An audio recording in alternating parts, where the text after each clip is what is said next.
Hello students, Bihar SI T20 series class में सबका स्वागत है। और आज हमारा T20 सीरीज का 20वां क्लास है जो इंडियन पॉलिटी पर है। जैसे पुराने स्टूडेंट जानते हैं कि ये टॉपिक वाइज हो रहा है। इससे पहले हम लोगों का जो क्लास हुए हैं हिस्ट्री के हुए हैं, ज्योग्राफी के हुए हैं और पॉलिटी के, तो ये टॉपिक वाइज हो रहे हैं।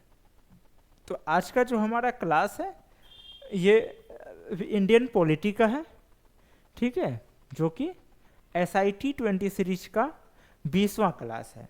क्लास शुरू करने से पहले एक इन्फॉर्मेशन दे दूं कि जो स्टूडेंट्स ग्रामीण क्षेत्र में रहते हैं या जॉब करते हैं या दूर दराज क्षेत्र में हैं और उन्हें मोबाइल में नोट्स पढ़ने में दिक्कत हो रही है, तो गुरु मंत्रा सिविल क्लास ऐसे स्टूडेंट के लिए पोस्टल कोर्स जो है वो काफ़ी लंबे समय से चला रही है, लगभग 5 साल से चला रही है।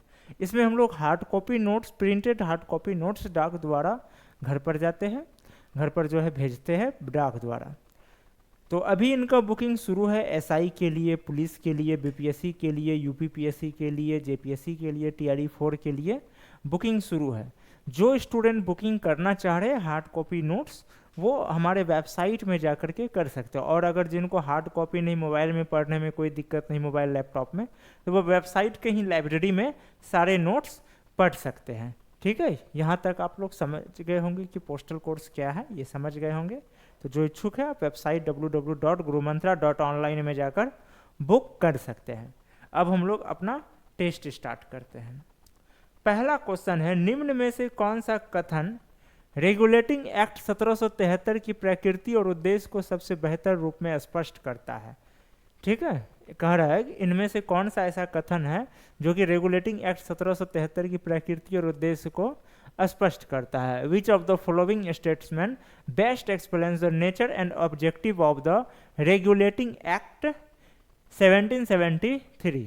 सबसे पहला है, यह ईस्ट इंडिया कंपनी को पूर्ण रूप से ब्रिटिश सरकार के नियंत्रण में लाने का अधिनियम था।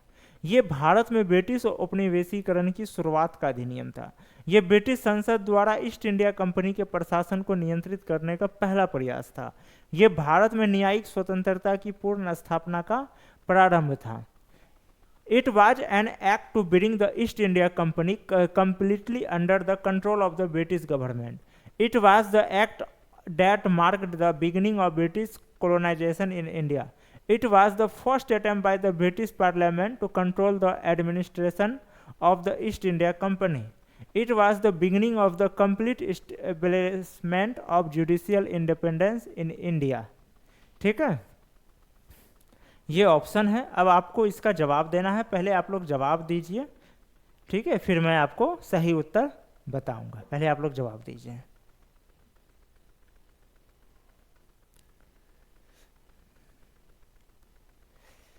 चलिए, इसका सही जवाब क्या होगा? इसका सही जवाब होगा सी नंबर। कौन सा? ऑप्शन सी, कि ये ब्रिटिश संसद द्वारा ईस्ट इंडिया कंपनी के प्रशासन को नियंत्रित करने का पहला प्रयास था। इससे पहले क्या था कि ईस्ट इंडिया कंपनी स्वतंत्र रूप से काम करती थी। ठीक है, ईस्ट इंडिया कंपनी स्वतंत्र रूप से काम करती थी, लेकिन 1773 के रेगुलेटिंग एक्ट के द्वारा क्या हुआ, इनको ब्रिटिश सरकार ने अपने एडमिनिस्ट्रेशन के अंदर, अपने जो होते अंडर में लेने का प्रयास शुरू किया। ठीक है, ये आपका इसका उत्तर हो गया सी नंबर। अब हम लोग चलते हैं सेकेंड क्वेश्चन। रेगुलेटिंग एक्ट 1773 के तहत कार्यकारी परिषद में कास्टिंग वोट का अधिकार क्यों दिया गया था? ठीक है, why was the right of casting vote given in the executive council under the regulating act 1773? परिषद के निर्णयों को संसद से अनुमोदन दिलाने के लिए, न्यायपालिका को कार्यपालिका से स्वतंत्र रखने हेतु, गवर्नर जनरल को निर्णय प्रक्रिया में निर्णायक शक्ति देने के लिए, सुप्रीम कोर्ट को कार्यपालिका के अधीन करने हेतु। Why was the right of casting vote given in the Executive Council under the Regulating Act 1773? To get the Council's decision approved by Parliament, to keep the judiciary independent from the executive, to give decisive power to the Governor General in decision making, to bring the Supreme Court under the executive. आप लोग इसका जवाब दीजिए, फिर मैं इसका जवाब देता हूँ।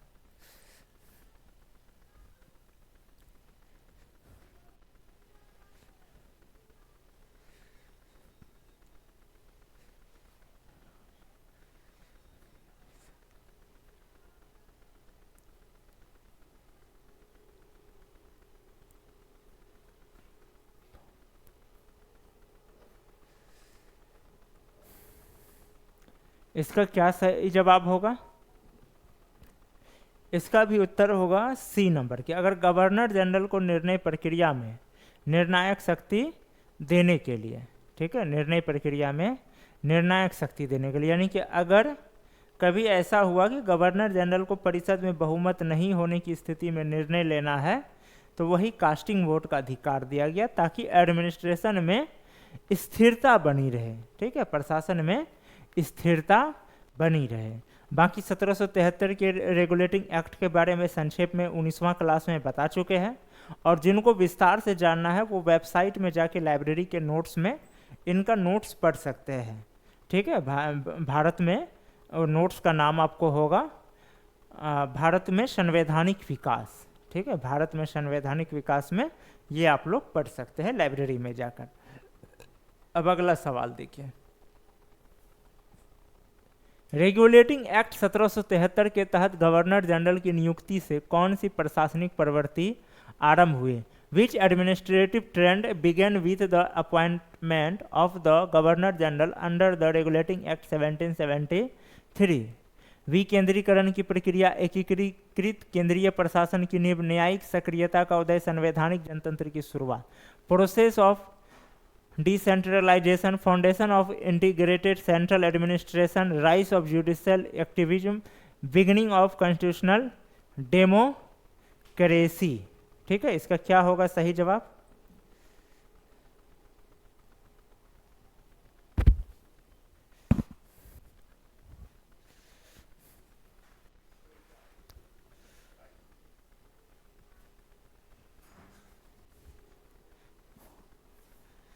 इनका सही आंसर है बी नंबर, ठीक है, एकीकृत केंद्रीय प्रशासन की नींव, foundation of integrated central administration. इस अधिनियम के अंतर्गत क्या हुआ? बंगाल के गवर्नर को गवर्नर जनरल ऑफ बंगाल बना दिया गया, और मुंबई और जो बम्बई और मद्रास प्रेसिडेंसी को उसके अंडर कर दिया गया। बम्बई और मद्रास प्रेसिडेंसी उसके अंदर आ गई, ठीक है। अब आगे चलते हैं। निम्न में से किस कारण 1781 के संशोधन अधिनियम की शुरुआत आवश्यकता उत्पन्न हुई? Which of the following led to the necessity of the amending act of 1781? Calcutta में कंपनी कर्मचारियों द्वारा हिंसा, कंपनी के व्यवसाय में घाटा, सुप्रीम कोर्ट और गवर्नर जनरल की परिषद के बीच में अधिकार क्षेत्र विवाद, बंगाल में किसानों का व्यापक विद्रोह, violence by company employees in Calcutta, loss in the companies trade, jurisdictional conflict between the Supreme Court and the Governor General's Council, widespread peasant revolt in Bengal, ठीक है। इनमें से कौन सा होगा? इसका सही जवाब है सुप्रीम कोर्ट और गवर्नर जनरल की परिषद के बीच में के अधिकार क्षेत्र में जो विवाद, क्योंकि 1773 के रेगुलेटिंग एक्ट में सुप्रीम कोर्ट का स्थापना का तो बात हो चुका था कलकत्ता में, जो कि 1774 में किया भी गया, लेकिन उनका जो शक्ति है, उनका जो अधिकार क्षेत्र है, वो परिभाषित नहीं किया गया था। इसका नतीजा क्या हुआ कि जैसे कल ही एक कहानी भी सुनाई थी राजा नंद कुमार वाला, वो बेचारे बलि का बकरा बने। इसके बाद फिर जो है यहाँ पर क्या हुआ कि इसमें कहा गया कि एक अमेंडमेंट एक्ट आया 1781 में, और उसमें क्या किया गया, सुप्रीम कोर्ट का जो अधिकार क्षेत्र था वो क्लियर कर दिया। अब नेक्स्ट चलते हैं। 1781 के अधिनियम ने सुप्रीम कोर्ट को अधिकार सीमा किस प्रकार से पुनर्परिभाषित किया? सभी ब्रिटिश और भारतीय नागरिकों पर, केवल भारतीय कर्मचारियों पर, केवल ब्रिटिश नागरिकों और कलकत्ता नगर तक, पूरे बंगाल प्रेसिडेंसी को? How was the jurisdiction of supreme court redefined by the Act of 1781? Over all British and Indian citizens, only over Indian employees, only over British citizens and the city of Calcutta, over the entire Bengal presidency? ठीक है, पहले इसका आप लोग जवाब दीजिए, फिर मैं देता हूं।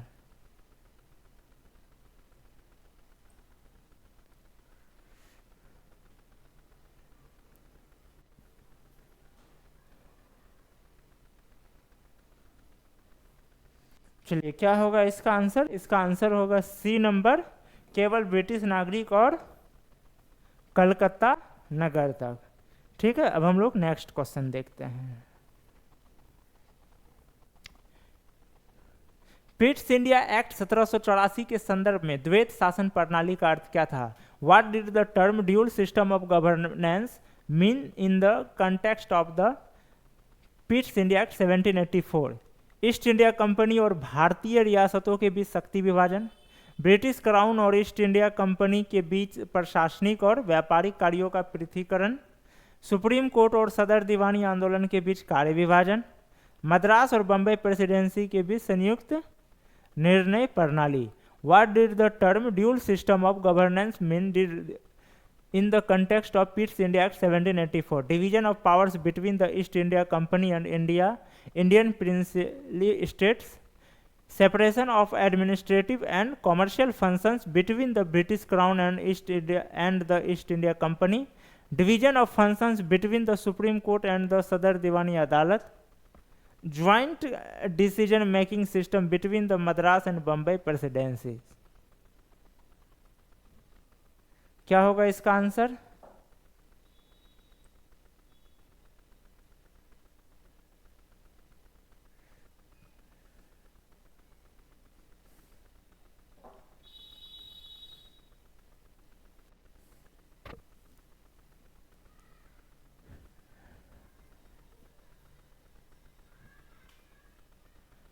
इसका सही आंसर है बी नंबर। ठीक है, इसमें क्या हुआ, ब्रिटिश क्राउन और ईस्ट इंडिया कंपनी के बीच प्रशासनिक और व्यापारिक कार्यों का पृथकीकरण हुआ। तो कंपनी का जो मामला है, वाणिज्यिक मामले का निर्णय अब कौन लेता? Board of directors. ठीक है, व्यापारिक कार्यों का। और राजनीतिक कार्यों के लिए किसको बनाया गया? Board of control. ठीक है, जो क्राउन द्वारा चलता था, board of control. Board of control की स्थापना का मुख्य उद्देश्य क्या था? What was the main objective behind the establishment of the board of control? व्यापारिक कार्यों की निगरानी, न्यायिक प्रक्रिया में पारदर्शिता, भारत के राजनीतिक मामलों में संसद की निगरानी सुनिश्चित करना, गवर्नर जनरल की नियुक्ति करना। What was the main objective behind the establishment of the board of control? Supervision of commercial activities, ensuring transparency in judicial process, ensuring parliamentary oversight over India's political affairs, appointment of the governor general.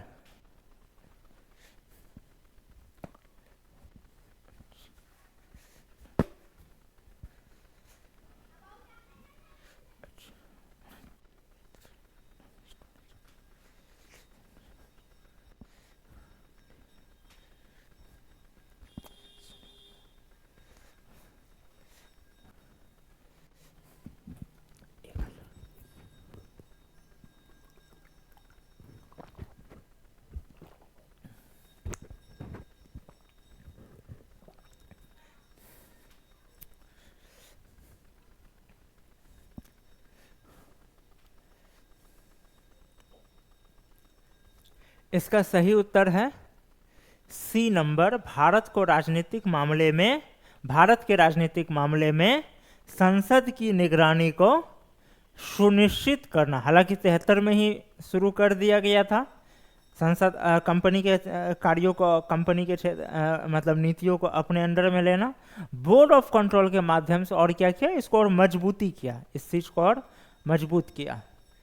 ठीक है, अब आगे चलते हैं। 1784 के पिट्स India act के तहत Bharat British possession घोषित किए जाने का कानूनी और राजनीतिक परिणाम क्या था?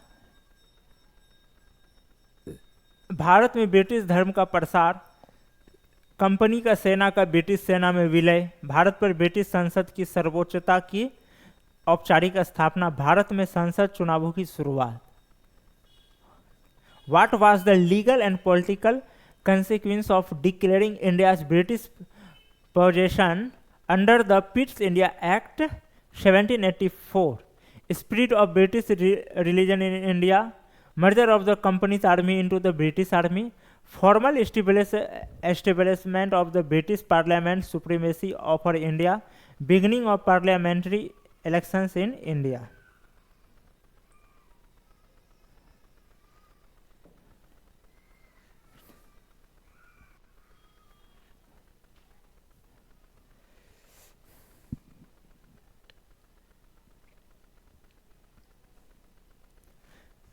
क्या होगा इसका उत्तर? कौन सा ऑप्शन होगा? कौन सा? C number. ठीक है। भारत पर क्या हुआ? ब्रिटिश संसद की सर्वोच्चता की औपचारिक स्थापना। यह औपचारिक था। ठीक है, एक औपचारिक स्थापना शुरू हो चुका, यानी अब क्लियर हो चुका है कि अब कंपनी का अधीन, भारत अब कंपनी का ही नहीं बल्कि ब्रिटिश संसद के भी संप्रभुता के अंतर्गत आता है। यह औपचारिक शुरुआत थी। ठीक है, अब अगला क्वेश्चन देखते हैं हम लोग। 1786 में लॉर्ड कॉर्नवालिस को जो सरकार कार्यकारी अधिकारी दिए गए थे, 1786 में लॉर्ड कॉर्नवालिस को जो कार्यकारी अधिकार दिए गए थे वे किस सिद्धांत को स्थापित करते? परिषद अधिक आधारित सामूहिक निर्णय, एकल कार्यकारी केंद्रीकरण, संवैधानिक विकेंद्रीकरण, न्यायपालिका की सर्वोच्चता। The executive powers granted to the Lord Cornwallis in 1786 established which principle?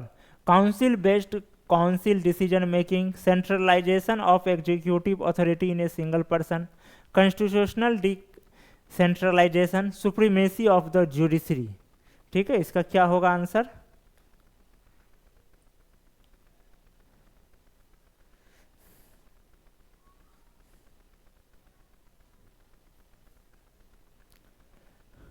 इसका सही आंसर होगा बी नंबर, एकल कार्यकारी केंद्रीकरण, सेंट्रलाइजेशन ऑफ एग्जीक्यूटिव। ठीक है, इसमें असल में हुआ ये था, जब कॉर्नवालिस आया था तो उसको ये पावर दिया गया था कि वह गवर्नर ऑफ काउंसिल के अनुमति के बिना भी, गवर्नर इन जनरल काउंसिल के में जो बाकी के सदस्य हैं उनके निर्णय के, उनके वोटिंग के बिना भी वो निर्णय ले सकता है।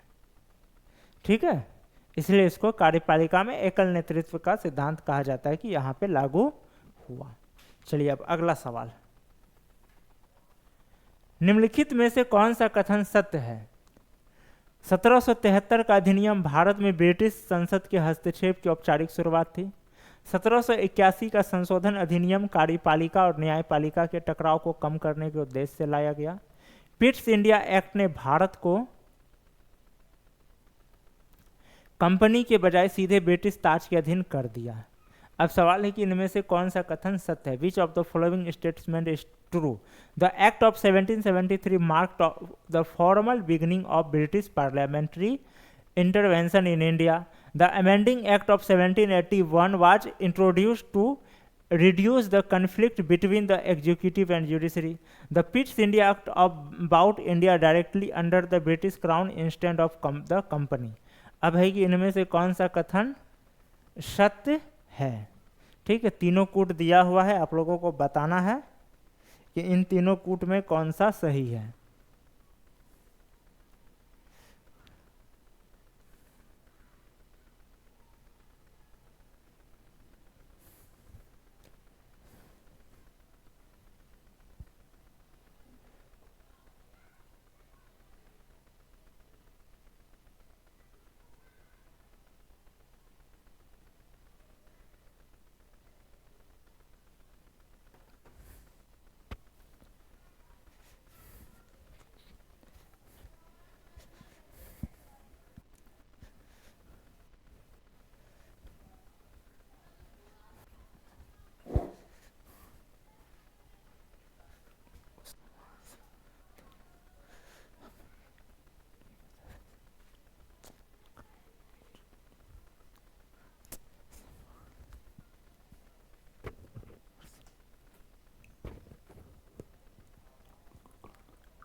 चलिए इसका क्या होगा आंसर? इसका आंसर है ए नंबर। ठीक है, यानी एक और दो कथन सही है। देखिए 1773 का अधिनियम भारत में क्या है? ब्रिटिश संसद के हस्तक्षेप की औपचारिक शुरुआत थी, सही है। The act of 1773 mark the formal beginning of British parliamentary intervention in India. 1781 का संशोधन अधिनियम कार्यपालिका और न्यायपालिका के टकराव को कम करने का उद्देश्य से लाया गया, ये भी सही है। The amending act of 1781 was introduced to reduce the conflict between the executive and judiciary, ये बिल्कुल सही है। ठीक है, अब तीसरा देखिए, पिट्स इंडिया एक्ट ने भारत को कंपनी की बजाय सीधे ब्रिटिश ताज के अधीन कर दिया, ये गलत है। क्यों गलत है? क्योंकि ये सीधे तौर पे कब किया था? 1858। अभी सिर्फ क्या था? औपचारिक घोषणा था, एक शुरुआत, औपचारिक शुरुआत था, सीधे तौर पे नहीं किया था। कंपनी का शासन मुख्य रूप से अभी भी कंपनी का शासन है, तो इसका 1 और 2 सही आंसर हो गया। ठीक है, अब आगे चलते हैं। नंद कुमार केस किस बात का प्रतीक माना जाता है? What does the Nand Kumar case symbolise? Governor general की प्रशासनिक असफलता, भारत में न्यायिक सक्रियता की शुरुआत, कार्यपालिका और न्यायिक पालिका के बीच टकराव की चरम स्थिति, भारतीय राजाओं की ब्रिटिश सत्ता के प्रति वफादारी, administrative failure of the governor general, beginning of judicial activities in India, peak of conflict between the executive and the judiciary, loyalty of Indian kings toward British authority। कौन सा इसमें से होगा?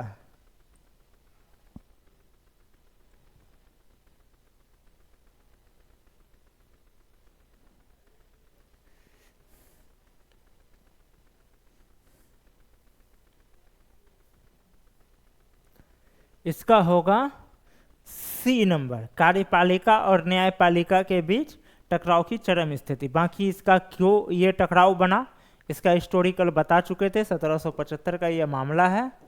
ठीक है, इसका स्टोरी पूरी तरह से कल बता चुके हैं। अभी अब दोबारा बताने में टाइम वेस्ट नहीं करेंगे। आप लोग को क्लास 19 में जाके, T20 क्लास 19 में जाके जो लोग नहीं जाने हैं वो फिर से सुन सकते हैं क्या था उसका स्टोरी। पिट्स इंडिया एक्ट 1784 ने गवर्नर जनरल की परिषद की संरचना में कौन सा महत्वपूर्ण परिवर्तन किया? What major change did the Pitt's India act 1784 introduced in the structure of governor general's council? परिषद के सदस्य संसद द्वारा नियुक्त होने लगे। ठीक है, परिषद के सदस्य संसद द्वारा नियुक्त होने लगे। परिषद की सदस्य संख्या 4 से घटकर 3 कर दी गई। न्यायपालिका अधिकारी परिषद में सम्मिलित किए गए। केवल भारतीय सदस्य परिषद में लिए जाने लगे। ठीक है, council members were appointed by the parliament, number of the council members was reduced from 4 to 3, judicial officers were included in the council, only Indian members were appointed to the council. ठीक है, इसका क्या होगा सही जवाब?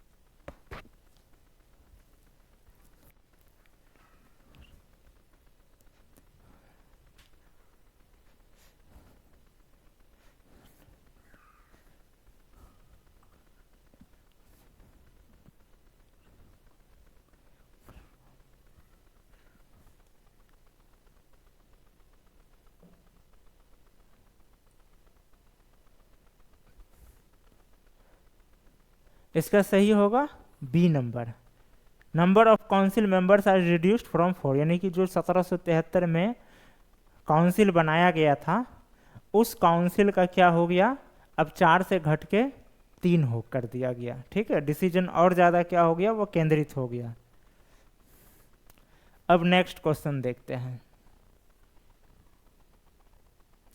जो student SI का offline test देना चाह रहे हैं वो ऑफलाइन टेस्ट भी दे सकते हैं। पटना और पूर्णिया दोनों सेंटर में ही शुरू है। निम्न में से किस सुधार का श्रेय लॉर्ड कॉर्नवालिस को जाता? भारतीय दंड संहिता, सिविल सेवा का संगठन और व्यवसायीकरण, रेलवे और डाक व्यवस्था, भारतीय पंचायत प्रणाली की स्थापना। Which of the following reforms is the created to lord Cornwallis? Indian Penal Code, organization and professionalization of the civil services, establishment of railway and postal system, establishment of Indian Panchayati Raj system।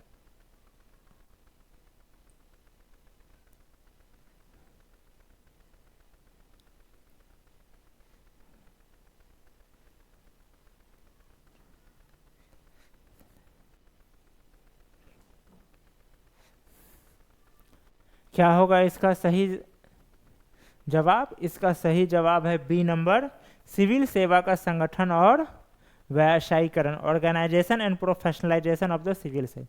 देखिए, भारतीय civil सेवा का जो जनक है वो Lord Cornwallis को ही माना जाता है। हालांकि वर्तमान में जो सिविल सर्विस चल रहे हैं इसका जनक सरदार वल्लभ भाई पटेल को माना जाता है, इसको याद रखिएगा। सिविल सर्विस में जो है लॉर्ड कॉर्नवालिस ने नैतिकता, योग्यता और पारिश्रमिक अधिक आधार पर जो होता है, यानी इथिकली हो गया, एलिजिबिलिटी हो गया, और उनके लेबोरेस के हिसाब से क्या होता है, उनके टैलेंट के हिसाब से नियुक्ति करने का सिस्टम शुरू किया।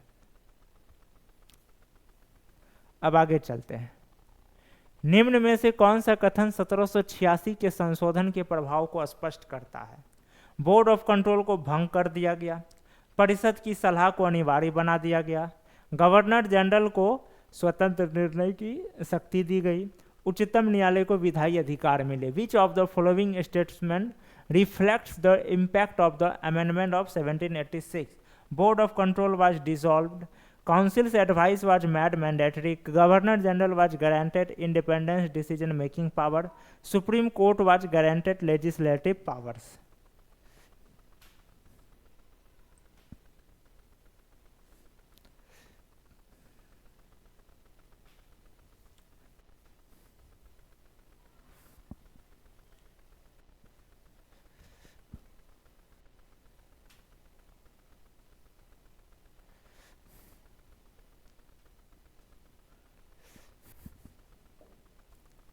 क्या होगा इसका? सी नंबर, गवर्नर जनरल को स्वतंत्र निर्णय की शक्ति दी गई थी, ठीक है, 1786 के, जिसमें कौन आए थे बन के? Governor general Lord Cornwallis. वो ये शर्त ही रखा था, इसलिए उसको ये शक्ति दी गई। रेगुलेटिंग एक्ट 1773 के बाद ब्रिटिश शासन की कौन सी विशेषता स्पष्ट रूप से उभर कर सामने है? व्हाट की features of British rule clearly emerged after the regulating act 1773? Bharat में विधायी परिषदों की स्थापना, संसद का सीधा प्रशासनिक हस्तक्षेप, भारतीयों की प्रशासनिक भागीदारी, ब्रिटिश उपनिवेशवाद की समाप्ति। Establishment of legislative councils in India, direct administrative intervention by the British Parliament, administrative participation of Indians in the British colonialism.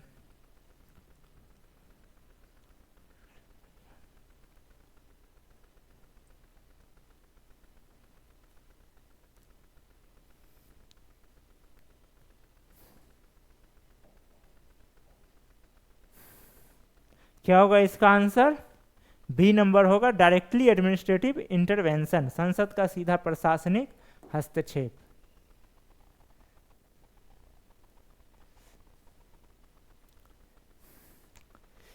चलिए अब 16 नंबर का क्वेश्चन देखते हैं, इस पर विचार करना है, ठीक है, कि ये कौन सा जो होता है सही है।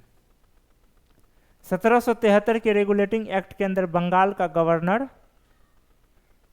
मद्रास और बंबई का सर्वोच्च पदाधिकारी बना, ठीक है। 1781 के संशोधन अधिनियम के तहत कार्यपालिका के निर्णयों को न्यायिक समीक्षा से बाहर रखा गया, ठीक है। पिट्स इंडिया एक्ट 1784 के तहत कोर्ट ऑफ डायरेक्टर्स को भारत की राजनीतिक नीति निर्धारण का पूर्ण अधिकार दिया गया। Under the regulating act 1773 the governor of Bengal became the supreme authority over Madras and Bombay. The amending act of 1781 excluded executive decision from judicial review. Under the Pitt's India Act of 1784, the Court of Directors was given complete authority to formulate India's political policy. अब सवाल इसमें से कौन सही है आप लोगों को ये बताना है।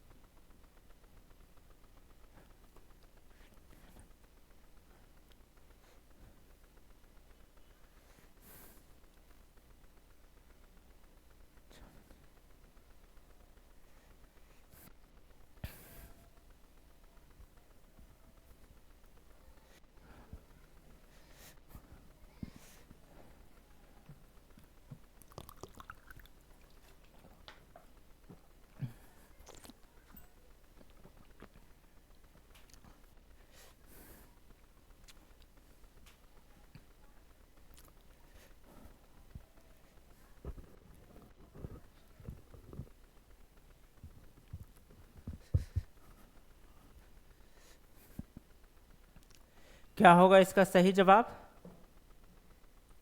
इसका सही जवाब है ए नंबर, 1 और 2 सही है। जैसे देखिए रेगुलेटिंग एक्ट के अंदर बंगाल का गवर्नर अब मद्रास और बम्बई का सर्वोच्च पदाधिकारी बन गया था। मद्रास और बम्बई के जो थे, जो पदाधिकारी थे, इसको इसके अंदर कर दिया गया था, बंगाल के गवर्नर। उसके बाद 1781 के संशोधन अधिनियम के तहत कार्यपालिका के निर्णय को न्यायिक समीक्षा से बाहर रखा गया। पिट्स इंडिया एक्ट 1784 के तहत कोर्ट ऑफ डायरेक्टर्स को भारत की राजनीतिक नीति निर्धारण का पूर्ण अधिकार दिया गया। ये गलत है, ठीक है, बोर्ड ऑफ कंट्रोल को दिया गया था। Under the regulating act of 1773 the governor of Bengal became the supreme authority of Madras and ये सही। The amending act of 1781 excluded executive decision from judicial review सही। Under the Pitt's India act of 1784 the court of directors was given complete authority formulate India's political policy गलत। तो इसका सही जवाब हो गया 1 and 2 correct.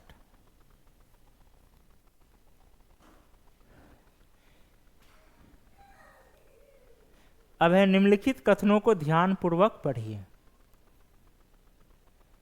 Regulating act 1773 Bharat में British संसद की प्रत्यक्ष दखल अंदाजी की शुरुआत थी। पिट्स इंडिया एक्ट 1784 में कंपनी के व्यापारिक और राजनीतिक कार्यों का पृथक्करण किया गया। 1786 में गवर्नर जनरल को कार्यकारी परिषद को निरस्त करने का अधिकार दिया गया। Read the following statement carefully. The Regulating Act of 1773 marked the beginning of direct intervention by the British Parliament in India. The Pitt's India Act of 1784 separated the commercial and political functions of the company. In 1786, the Governor General was given the authority of override the Executive Council. अब सवाल है इसमें से कौन सा सही है?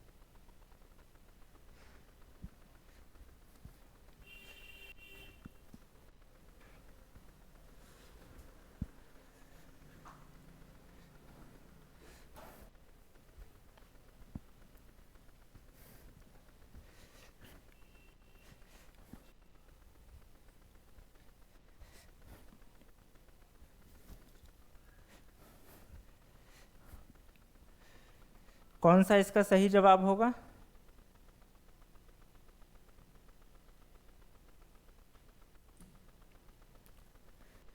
ठीक है, देखिए रेगुलेटिंग एक्ट 1773 में भारत में ब्रिटिश संसद की प्रत्यक्ष दखलंदाजी की शुरुआत थी सही। पिट्स इंडिया एक्ट 1784 में कंपनी के व्यापारिक और राजनीतिक कार्यों को पृथक्करण कर दिया गया सही। ठीक है, 1786 में गवर्नर जनरल को कार्यकारी परिषद को निरस्त करने का अधिकार दिया गया, लॉर्ड कॉर्नवालिस को, ये भी सही। यानी इसमें सारा कथन सही है, डी नंबर इसका सही आंसर हुआ। अब आगे बढ़ते हैं। सुप्रीम कोर्ट के अधिकार क्षेत्र को लेकर 1781 के संशोधन अधिनियम में कौन कौन सा प्रावधान किया गया? सुप्रीम कोर्ट के अधिकार क्षेत्र को लेकर 1781 के संशोधन में कौन कौन सा प्रावधान किया गया? ठीक है, भारतीय धार्मिक रीति रिवाजों की रक्षा हेतु धार्मिक कानून बनाने की मान्यता दी गई। सुप्रीम कोर्ट को कलकत्ता के बाहर के कर्मचारियों पर भी अधिकार दिया गया। कार्यपालिका के निर्णय को न्यायिक हस्तक्षेप से मुक्त कर दिया गया। Religious law were recognised protect Indian religious customs. The supreme court was given authority over company employees outside Calcutta. Executive decision were made free from judicial intervention. ठीक है, इसमें कौन सा आप सही होगा ये बताइए।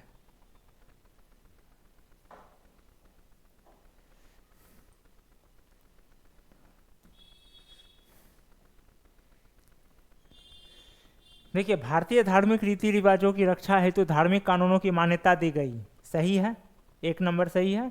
ठीक है, उसमें भारतीय धार्मिक रीति रिवाजों की रक्षा हेतु धार्मिक कानूनों को मान्यता दी गई, ये सही बात है। सुप्रीम कोर्ट को कलकत्ता के बाहर के कर्मचारी पर भी अधिकार दिया गया, गलत। ये इसका सिर्फ कलकत्ता नगर तक ही था, सिर्फ कलकत्ता नगर तक दिया गया था 1781 में। कार्यपालिका के निर्णय को न्यायिक हस्तक्षेप से मुक्त कर दिया गया, ये सही था। तो इसका आंसर हो गया 1 और 3, बी नंबर। ठीक है, अब आगे चलते हैं। निम्नलिखित युग्मों को सही सुमेलित कीजिए। अधिनियम है एक तरफ, प्रावधान है फिर, ठीक है ना। रेगुलेटिंग एक्ट 1773 कलकत्ता में सर्वोच्च न्यायालय की स्थापना। संशोधन अधिनियम 1781 कार्यपालिका बनाम न्यायपालिका टकराव का समाधान। पिट्स India act 1784 board of control का गठन। संशोधन 1786 गवर्नर जनरल को विशेष कार्यकारी अधिकार। ठीक है, अब इसका क्या होगा, इसमें से कह रहा है कौन सा कथन सही है। ए का 1, बी का 2, सी का 3, डी का 4, ए का 2, बी का 3, सी का 4, डी का 1, ए का 3, बी का 1, सी का 2, डी का 4, ए का 4, बी का 2, सी का 3, डी का 1। देखिए रेगुलेटिंग एक्ट 1773, ठीक है, इसमें क्या हो गया, कलकत्ता में सर्वोच्च न्यायालय की स्थापना हुई। ए का 1, अच्छा ए का 1 देखिए कहाँ है, ए का 1 कहाँ कहाँ है, तो ए का 1 सिर्फ यही है, तो और हम लोग को आगे बढ़ना ही नहीं है, सीधा इस पे टिक मारना है। मिला भी सकते हैं, सब सही है। बी का 3 है, 1781 में क्या किया गया था, ठीक है, ये बी का 2 है, सॉरी, कार्यपालिका बनाम न्यायपालिका की टकराव का इस समाधान हुआ। उसके बाद पिट्स India act 17 board of control का गठन। डी का 4 गवर्नर जनरल का विशेष कार्यकारी अधिकार। ठीक है ना, अब नेक्स्ट चलते हैं। निम्न कथनों पर विचार करें। रेगुलेटिंग एक्ट 1773 भारत में आधुनिक प्रशासन की नींव रखने वाला पहला अधिनियम था। पिट्स इंडिया एक्ट 1784 में बोर्ड ऑफ कंट्रोल को व्यापारिक मामलों की देखरेख सौंपी गई। 1786 में गवर्नर जनरल को परिषद के सलाह के बिना निर्णय लेने की छूट दी गई। हम लोग पहले से ये करते आ गए हैं, तीनों ही कथन क्या है, सही है, तो इसका आंसर क्या हो जाएगा, सभी कथन सही है, डी नंबर। ठीक है, तो अब हम लोगों का जो है यहाँ तक कंप्लीट हो चुका है। अब हम लोग इससे आगे जो है, कल जो है, इससे हम लोग आगे के क्वेश्चन का हम लोग यहाँ पर इससे आगे का डिस्कशन करेंगे। और जो स्टूडेंट हार्ड कॉपी नोट्स चाहते हैं, जैसा कि पहले भी बता चुके हैं, वो एप्लीकेशन में या वेबसाइट में जाके पोस्टल कोर्स में जाके बुक कर सकते हैं। और जो सिर्फ मोबाइल या लैपटॉप में नोट्स पढ़ते तो लाइब्रेरी से पढ़ सकते। बाकी भारत का संवैधानिक विकास का नोट्स लाइब्रेरी में अपलोडेड है, जो बिल्कुल फ्री है, कोई भी स्टूडेंट पढ़ सकते हैं। ठीक है, आज का क्लास हम लोग यहीं एंड कर रहे हैं। अब नेक्स्ट क्लास में हम लोग इससे आगे का, यहाँ हम लोग कहाँ तक पढ़े, 1784 तक का पढ़े हैं। अब इससे आगे के क्लास में हम लोग 1793, 1813, 1853 इसका जो है अध्ययन करेंगे। ठीक है, तो अब आज का क्लास हम लोग यहीं पे एंड कर रहे हैं।